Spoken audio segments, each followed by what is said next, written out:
ওং নমো ভগবতে বাসুদেবায়। রামায়ণ অযোধ্যাকাণ্ড স্বর্গ ৮। এখানে মন্থরা তার যুক্তি প্রদর্শন করবে। মন্থরা তাকে যে অলঙ্কারটা দেওয়া হয়েছিল সেটা তিনি ছুলে ফেলে দেয় এবং তার বক্তব্য প্রকাশ করে। বলছে, কিসের আনন্দ? শোক সাগরে নিমজ্জিত হয়েও তুমি বুঝতে পারছো না? তুমি কি তোমার নিজের দুঃখটাকে দেখতে পারছো না? তোমার কোন বুদ্ধিতে উল্লাস হচ্ছে? সতীনের পুত্র রাজা হবে, একাই রাজ্য ভোগ করবে। ভরতের রাজ্যপ্রাপ্তি হচ্ছে শাস্ত্রসম্মত। রামের ঠিক পরে তার জন্ম হয়েছিল। রামের পর ভরত রাজা হবে। দিনকাল বদলে গেছে, এই সব কথা ভেবো না। তাই রাম ভরতকে আক্রমণ করবে। কৌশল্যা ভাগ্যবতী সময় মতো চলে, দাসত্ব করবে। মান্ডবী আনন্দহীন হয়ে থেকে যাবে। এসব বলতে আমার ভয় নেই। তোর খাই, তোর পরি, দয়া করে তোর কাছে মরব। এবার কৈকেয়ীর বক্তব্য বলছে যে রাম হচ্ছে ধার্মিক, কৃতজ্ঞ, পবিত্র।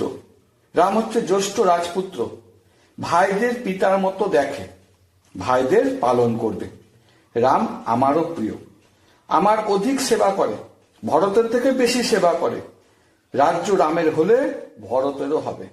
ভাইদের নিজেদের আত্মার মতো মনে করে।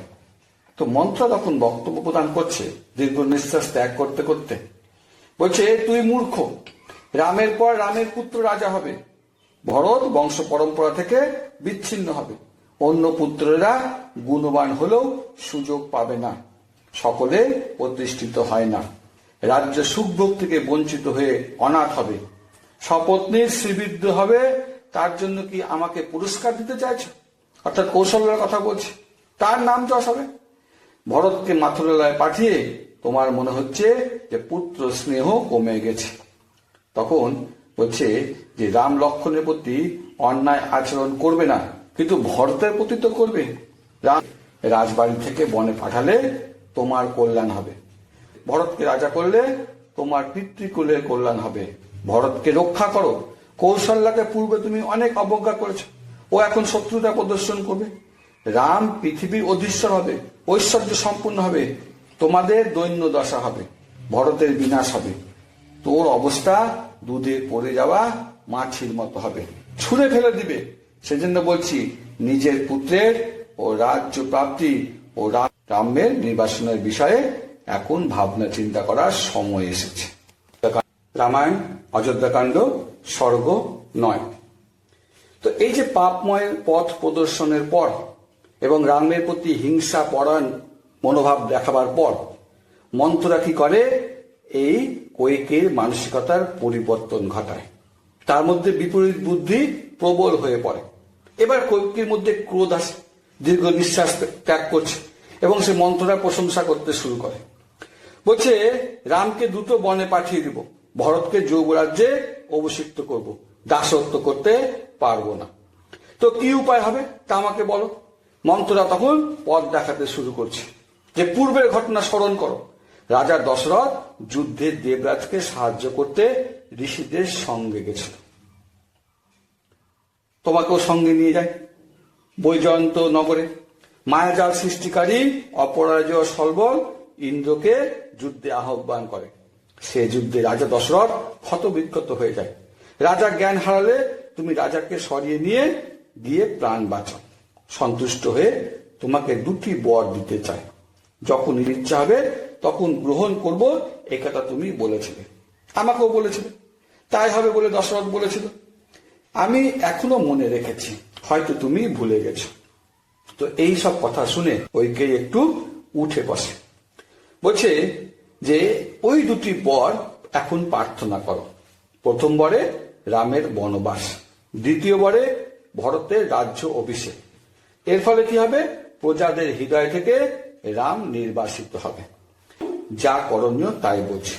হৃদয় ক্রোধ নিয়ে এসো, মলিন বস্ত্র পরিধান করো। রাজা এলে তার প্রতি দৃষ্টিপাত করবে না, তার চোখের দিকে তাকাবে না। তোমার জন্য রাজা দশরথ অগ্নিতেও প্রবেশ করতে পারে, ভূতলে পতিত হয়ে কাঁদতে থাকবে। দুটি বর স্মরণ করাবে। কারণ রাজা তোমার জন্য প্রাণ বিসর্জন দিতে পারে। তোমার কথা লঙ্ঘন করতে পারবে না। কি কি বলবে? অনড় থাকবে। কি করবে না তাও বলছি। মণি, মুক্তা, রত্ন দিতে চাইলেও সেটাতে মন দিবে না। ক্রোধ সংবরণ করবে না। বনবাস অত্যন্ত গুরুত্বপূর্ণ, সেখান থেকে সরবে না। ভরত শক্তি সঞ্চয় করবে। রাম প্রজাদের ভালোবাসা থেকে বঞ্চিত হবে। ভরত সুপ্রতিষ্ঠিত হবে। কইকেয়ী তখন কুব্জার প্রশংসা করে। বাক্যপটু, তুমি কুব্জাদের মধ্যে শ্রেষ্ঠ বুদ্ধিতে, তুমি সুদর্শনা, তোমার রাজনীতি সকলের ঊর্ধ্বে, তোমার দুষ্টু বুদ্ধি, ছলনা, কূটনীতি সর্বশ্রেষ্ঠ। তোমাকে পুরস্কৃত করব। যদি ভরত রাজা হয় তোমাকে অবশ্যই পুরস্কৃত করব। আমার কণ্ঠে সোনার মালা তোমাকে দিব, তোমার কুব্জে সোনার লেপন করে দেব, ললাটে সোনার তিলক এঁকে দিব। অন্যরা তোমার পরিচর্যা করবে, তুমি দেবীর মতো বিচরণ করবে। চোখের মণি করে রাখবো, তুমি সকলের সর্বশ্রেষ্ঠ হবে। তখন মন্ত্ররা বক্তব্য দিতে শুরু করে। রাজাকে দুর্দশা দেখাও। বর্ষার পর নদীর জল যেমন ধরে রাখা যায় না, সেরকম তোমার জলকেও, চোখের জলকেও লাগামহীন করে রাখবে। সমস্ত রত্ন খুলে ভূমি সজ্জায় সহিত হও। রাজ্য তোমার কাছে মৃত্যু তুল্য, তা রাজাকে জানাবে। নিজের ভালো বুঝিয়ে জমালয় গমনের কথা বলবে। বাঁচার অনিচ্ছা প্রকাশ করবে। গমন ভিন্ন অন্য কিছু চাইবে না। কইকেয়ী তখন কি করে? অলংকার ত্যাগ করে, শয্যা ত্যাগ করে, ভূতলে পতিত হয়ে শুয়ে থাকে, যেন আকাশে কালো মেঘে তারকার নাই, মন মরা হয়ে মাটিতে পড়ে থাকলেন। রামায়ণ অযোধ্যাকাণ্ড সর্গ 10। তো মন্ত্রা কথায় কইকেয়ী নিজ উদ্দেশ্য সাধনে দৃঢ় প্রতিজ্ঞ হয়। দীর্ঘ নিঃশ্বাস ত্যাগ করে ভূমিতে শুয়ে পড়ে। মালাকে বিক্ষিপ্ত করে। পরিত্যক্ত সুন্দর বসন পরিত্যাগ করে মলিন বস্ত্র গ্রহণ করে। অলংকার ছড়িয়ে ছিটিয়ে দেয় এবং এ দেখে মন্ত্রার আনন্দ হয়। এদিকে রাজা দশরথ তখন অন্তঃপুরে প্রবেশ করে। শ্রেষ্ঠ গৃহ, কইকেয়ীর গৃহটা সর্বশ্রেষ্ঠ ছিল, প্রিয় সংবাদ প্রদানের উদ্দেশ্যে। কইকেয়ীকে দেখতে পেলেন না। তখন অতীব কামপীড়িত সমমর্মী দশরথ বিষণ্ণ হয়ে সকলকে জিজ্ঞেস করলেন যে কোথায় গেছে, পূর্বে এরকম হয়নি তো। কোপ ভবনে গেছে সকলে বলে। দ্রুত সেখানে গমন করে। সেখানে গিয়ে তিনি ভূতলে পতিত ও সইতা দেখে রাজা দশরথের অত্যন্ত দুঃখ হয়, বিষণ্ণ হয়, ব্যাকুল হয়। স্বর্গচ্যুত দেবীর মতো তখন দেখাচ্ছিল। সর্বপ্রথমে তিনি স্নেহ প্রদর্শন করে। কামুক রাজা কইকেয়ীর গায়ে হাত বোলায়, দুঃখের কারণ জিজ্ঞেস করে। রাজা তাকে স্পর্শ করতেই কইকেয়ী রাজার হাত সজোরে সরিয়ে দিল। তখন আবার জিজ্ঞেস করে, অন্তরে ক্রোধ কেন? কার দ্বারা ভৎসিত? কার কাছে অপমানিত হয়েছ? কিসের দুঃখ? নাকি তুমি অসুস্থ আছো? কেউ কি তোমাকে অপ্রিয় কার্য করেছে? কিসের গান? কে কঠোর দণ্ডের যোগ্য? কার দান করতে হবে? তোমার ভয়ের কারণ কি? কে ক্ষতি করার চেষ্টা করেছে? কার ঘাড়ে দুটো মাথা আছে, যাকে আমি এখন হত্যা করব? যমরাজ কাকে নিয়ে যেতে চায়? কাকে দেশ ছাড়া করব? কাকে দরিদ্র করতে হবে? আমি ও আমার সেবক সকলে তোমার অধীন। তারপর বলছে, আমি পুণ্য কর্মে শপথ নিয়ে বলছি, তুমি আমার শক্তি জানো। তোমার প্রিয় কাজ আমি করবই। তোমার ভয় দূর করব। তোমার যা ইচ্ছা চেয়ে নাও। আমি আমার প্রাণ। তোমাকে প্রিয় কথা বলছি, কাল রাম যুবরাজ হবে। এখন পোশাক পরে তৈরি হও। কইকেয়ীর মনে এবার আরো ব্যাঘাত লাগে। অযোধ্যাকাণ্ড সর্গ 11। তখন কইকেয়ী ভয়ঙ্কর এক উত্তর দেয়। ভয়ঙ্কর উত্তর বলছে, কেউ তিরস্কার করেনি, অপমানও করেনি। একটা কামনা আছে, পূর্ণ করতে চায়। আপনি প্রতিজ্ঞা করলে ইচ্ছা পূরণের তবেই আমি জানাবো। দুটো বরের আপনি পূর্বে কথা দিয়েছেন। তখন দশরথ স্মিত হাস্যে সম্মতি প্রদান করে। বলছে, তখন তারা কি করে? তার চুলে হাত দিয়ে কইকেয়ীকে তার কোলে বসিয়ে বলছে যে রামের পর তুমি প্রিয়। আমি রামের নামে শপথ করছি, যা ভালো মনে করো তাই বলো। তোমার প্রিয় কার্য করবই। আমাকে আর কষ্ট দিও না। উল্লাসিত হয়ে বলছে যে আপনি এবার পূর্বের ঘটনা স্মরণ করুন। দেবাসুরের যুদ্ধ, আপনি আহত হন, আমার দ্বারা প্রাণ রক্ষা পান। তখন আপনি দুটি বরদানে প্রতিষ্ঠিত দিয়েছিলেন। 33 কোটি দেবতা এর সাক্ষী আছে। এখন চাইছি কি বর? ভরতকে রামের অভিষেক সোমবার দিয়ে অভিষিক্ত করা হোক, আর দ্বিতীয়ত রামকে তপস্বী দেশে 14 বছর দণ্ডকারণ্যে বাস করতে হবে। ভরত আজ থেকে নিষ্কটক যৌবরাজ্যে অভিষিক্ত হোক। আপনি সত্য প্রতিজ্ঞ হন, বংশের মান বজায় রাখুন, স্বভাবের মান রক্ষা করুন, জন্মের মান রক্ষা করুন, পরলোকের মান রক্ষা করুন। রামায়ণ অযোধ্যাকাণ্ড সর্গ 12। তো এই সময়ে রাজা দশরথের যে স্থিতি, তিনি শোক সন্তপ্ত হয়ে যান, বিকারগ্রস্ত হন, দীর্ঘ নিঃশ্বাস ফেলতে থাকেন, মূর্ছিত হয়ে যান, যেন বাজ পাখি পায়রাকে আক্রমণ করেছে।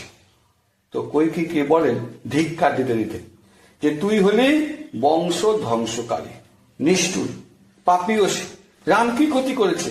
তুই হলি সর্পতুল্য, পাপ বুদ্ধি সম্পূর্ণ, দুষ্ট স্বভাবা, স্ববংশ ধ্বংসকারী, নারী জাতের কলঙ্ক, অযোধ্যা ধ্বংসকারী। রাম আমার জীবন, প্রিয় পুত্র, পিতৃভক্ত রাম আমার প্রাণ ও ধার্মিক। কেউ কোনোদিন ওর নিন্দা করেনি। রাম হচ্ছে শত্রুজয়ী, সকল সদ্গুণের অধিকারী। তোমার রামের প্রতি মনোভাব, আগে তো ভরত অপেক্ষা বেশি ভালোবাসতে। যখনই কোনো নির্দেশ দিতে দ্রুততার সঙ্গে রাম সেটা পালন করেছে। তুমি নিজেই বলেছ আগে কোমল স্বভাব ছিল। এই যে রাজ্যবাসী সকলকে রাম আনন্দ প্রদান করেছে, সুরক্ষা প্রদান করেছে। কিসের আশায় আজকে রামকে বনে পাঠাতে চাইছো? কি ক্ষতি করেছে? আমি এখন পায়ে পড়ছি। তখন কৈকেয়ী বক্তব্য দিচ্ছে, দুটি বর দান করেন, অথবা ধার্মিক যে ভাব দেখাচ্ছেন সেটা ত্যাগ করেন, মিথ্যা আচরণ ত্যাগ করেন। তখন উদাহরণ দিচ্ছে, উশিনর এর দৃষ্টান্ত প্রদান করছেন। বাজ পাখি ও পায়রার বিবাদে নিজের মাংস কেটে দেন। অলর্ক দরিদ্র ব্রাহ্মণকে তার চক্ষু দান করতে দ্বিধাবোধ করেননি। ধর্ম অধর্ম যাই হোক না কেন প্রতিজ্ঞা পূর্ণ করতে হবে আপনাকে। হ্যাঁ, বলি মহারাজ করেছে, দধিচি মুনি করেছে। তখন ব্যাকুল হয়ে রাজা দশরথ প্রশ্ন করে তাকে যে কে এই অনিষ্টকর উপদেশ দিচ্ছে? কার কথায় লজ্জা হারিয়ে ফেলেছ? তোমার স্বভাব তো এখন দেখছি বিপরীতমুখী, বাল্যভাব। পূর্বে রামকে বেশি ভালোবাসতে। ভরত তোমার কথায় সুখী হবে না, ও তো রামের ভক্ত। হ্যাঁ, সমাগত রাজাদের কি বলবো? বংশের মান কোথায় যাবে? আমাকে সবাই বালক বলবে। ওই বলবো ও তপস্বী। সুমিত্রাকে কি বলবো? আমার প্রতি বিশ্বাস হারাবে। বেচারি সীতার কি হবে? রাজকন্যা, ওর তো মৃত্যু হতে পারে।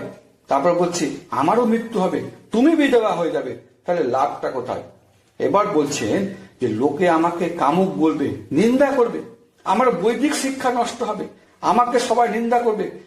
দেবতাদের কি উত্তর দিব? অন্যেরা কি পাপ করেছে? কে আমার শ্রদ্ধা করবে? আমার তৎক্ষণাৎ মৃত্যু হবে। তুমি বিধবা হবে, কার সাথে সুখ ভোগ করবে? রাম কিভাবে মাটিতে শুবে? এত নিষ্ঠুর মনোভাব কেন প্রদর্শন করছো? সকলে পিতামাতাকে ত্যাগ করবে। তোমার এই আচরণ দেখে আর কেউ মাতা পিতার সেবা করবে না। অযোধ্যাবাসী আমাকেও ত্যাগ করবে। তোমার কথা আমি মানতে পারছি না। তুমি পাহাড় থেকে ঝাঁপ দাও, আগুনে জ্বলে পুড়ে যাও, বিষ খাও। দশরথ বলছে কখনো নরম হচ্ছে, কখনো গরম হচ্ছে। বলছে তোমার আমি পায়ে পড়ছি, আমাকে বাঁচতে দাও, সুখ দাও। এই বলে তিনি মাটিতে পড়ে গেলেন। মাটিতে পড়তে পড়তে তিনি প্রশ্ন করছেন, ভরতকে রাজা করলো, রামকে কেন বনে পাঠাচ্ছ? তার কি দোষ? রামায়ণ অযোধ্যাকাণ্ড সর্গ 13। তখন ভয় প্রদর্শন করে কৈকেয়ীর বক্তব্য, আমাকে প্রদত্ত বর কেন দিচ্ছ না? রাম সাধু, আপনি সিয়ানা সাধু, ও রাম জননীয় ততোধিক সাধু। কিসের জোরে বর দেওয়ার সাহস করেছিল? তখন দশরথ উত্তর দিচ্ছে, আমার মৃত্যুতে তুমি কি খুশি হবে? দেবতা এই দিনের জন্য কি পুত্র কামনা করেছিলাম? পদ্ম পলাশ লোচন রামকে কষ্ট দিয়ে তুমি কি সুখ লাভ করবে? আমার মৃত্যু হলেই ভালো। রামকে কেন আমার অপ্রিয় কার্যে নিযুক্ত করছো? সমগ্র পৃথিবীতে আমার অপযশ হবে। এদিকে আস্তে আস্তে সূর্য অস্তমিত হতে শুরু করলো।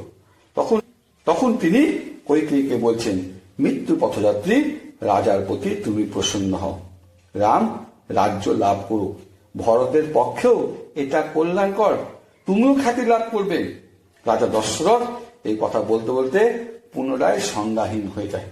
কইকেয়ী তখন কোনো কথায় কান দেয়নি। প্রভাতে যখন মঙ্গল গীত শুরু হলো, প্রারম্ভে রাজা তখন সবাইকে এই মঙ্গল গীত গাইতে বারণ করলেন, কারণ আজকে তিনি এই গীত শ্রবণ করে কোনো সুখ পেলেন না। রামায়ণ অযোধ্যাকাণ্ড সর্গ 14। তো দশরথকে কইকেয়ী এবার বলছে, আপনি প্রতিজ্ঞা পালন করুন, কথা রাখুন, সত্যতে জীব ধন্য ও পরম গতি লাভ করে, আমাকে প্রদত্ত বর আপনি সার্থক করুন। তখন দশরথ বলছে, পাপী, আমাকে মাটিতে ফেলতে তোমার কি লাভ হচ্ছে?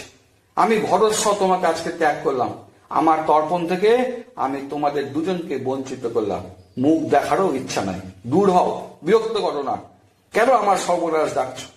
কইকেয়ী পুনরায় কঠোর বাক্যে বলছে, আপনি রামকে ডাকার নির্দেশ দেন, আমি রামকে দেখতে চাই। এদিকে বশিষ্ঠ চলে এসছে, এসে শিষ্য সহ এসছে এবং সুমন্তকে বলছে, আপনি দশরথকে খবর দেন, তাড়াতাড়ি করতে বলেন, খবর দেন যে সকল দ্রব্য সংগৃহীত হয়েছে, হ্যাঁ, ধনুক, রথ, যা যা তিনি বলেছিলেন সমস্ত কিছু তৈরি হয়ে গেছে। এবার অন্তঃপুরে সুমন্ত্র প্রবেশ করতে থাকে, স্তুতি করতে করতে যে রাজা দশরথ দীর্ঘজীবী হোক। আর এই কথা শুনে রাজার শোক আরো বৃদ্ধি হয়। বলছে, সুমন্ত এসে বলছে যে বশিষ্ঠদেব আপনার জন্য অপেক্ষা করছে।